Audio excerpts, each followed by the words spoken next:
You know, cleanliness of public toilets and management of public toilets is one of the biggest jobs in Nairobi City County. Cleanliness of public toilets.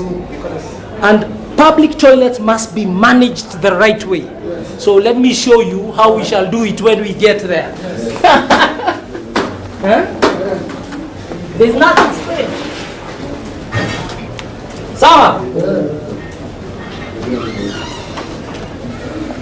There's nothing too big. The work of the people who provide clean toilets for the public is very important.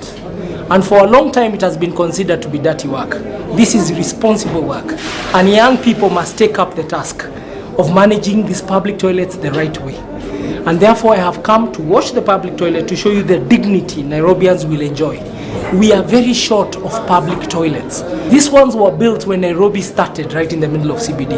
Lakini ukitembea mahali kwingi hapa Nairobi, watu have nowhere to go for a call of nature. Na hiyo kazi tutafanya. Asante ndugu yangu. For the work you do. Umeona najua kuosha. Ni support kabisa. Support kabisa. Sasa sisi kama vijana tuko na wewe. Asante. Twende wapi?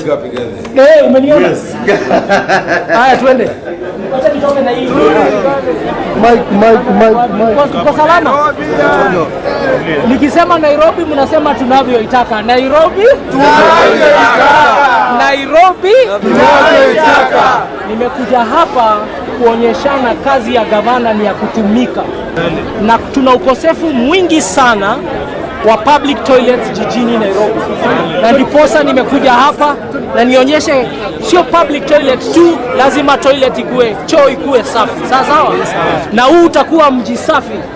Na ndivyo tutaendelea kufanya kazi kama mji safi. Sawa sawa?